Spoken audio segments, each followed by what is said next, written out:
Hello, my name is Bernard, although I prefer Ben, Yett. Hello, I'm April Gray.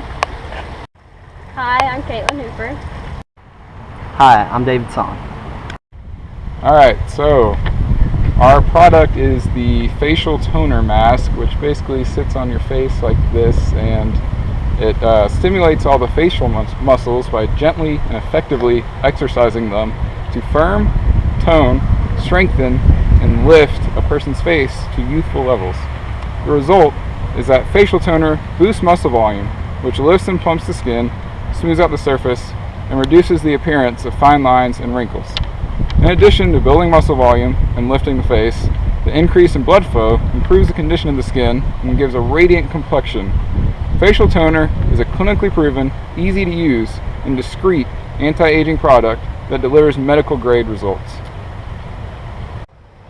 The product reportedly performed a 12-week trial with 97 participants between 35 and 55 that measured for improvements in muscle plumpness and volume using their product. Their findings are represented by percentages. There was a 18.6% average increase in muscle volume. 94% of participants reported their face felt firmer. 90% reported improvement in facial toning, 82% reported an overall healthier complexion, and 80% reported their face looked lifted. The product does not indicate how they tested for muscle volume increase and does not mention how the experiment was performed. Most of the statistics provided are testimonials about how the subject felt. The product claims lack clear quantitative data. We tested the claim on increased muscle volume, but we also tested the subject's opinion on wrinkles. We are going to take a group of 300 middle-aged women between 35 and 55.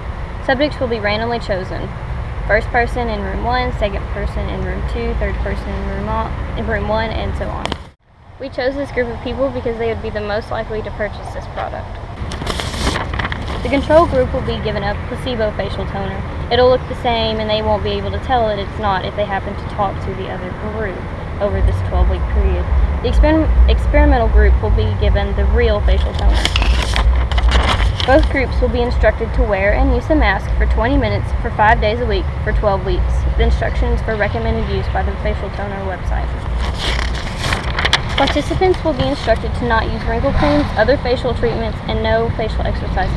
They will also not change their diets. Alright, so our independent variable is the control and experimental groups, and the dependent variable is the increase and decrease of the muscle mass in the face. So to determine the dependent variable, we're going to use the Bernal hardness test to test the firmness of people's facial muscles. Any ethical issues that could arise, subjects, they have to read and sign a consent form for sure, and we're going to be taking a hammer to people's faces to conduct a Bernal hardness test. And then our study can absolutely cause harm. So what we're going to do is numb their face before conducting the test. And this is our graph. This is our subjective graph, and it tells which subjects thought they had an increase in muscle firmness in the face, and you can see, both of them thought that they had increase in muscle firmness. Now our quantitative graph is right here, and this is the actual increase in muscle firmness, and you can see no one had an increase in muscle firmness, and people actually had more mushy muscles, and that's probably due to the facial toner shocking muscles and turning it to jello.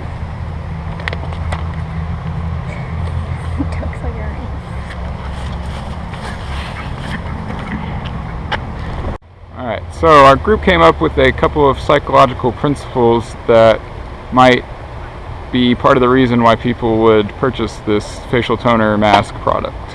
One of them is observational learning, which is the acquisition or modification of a behavior after exposure to at least one performance of that behavior. And pretty sure at some point in their lives, most women have probably seen a friend or family member using some kind of wrinkle treatment, which would influence them to do so as well.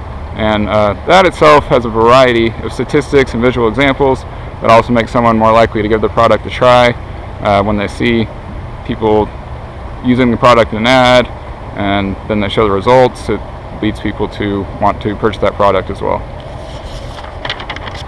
Another psychological principle at work here is conformity, which is the altering of one's behaviors and opinions to match those of other people or to match other people's expectations. And in this case, it's what is known as a normative influence, which is going along with the crowd to avoid looking foolish.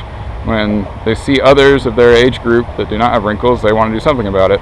And the claims made by this ad would be very exciting and enticing for anyone hoping to fit in and have a potentially more permanent solution than wrinkle creams and other such products.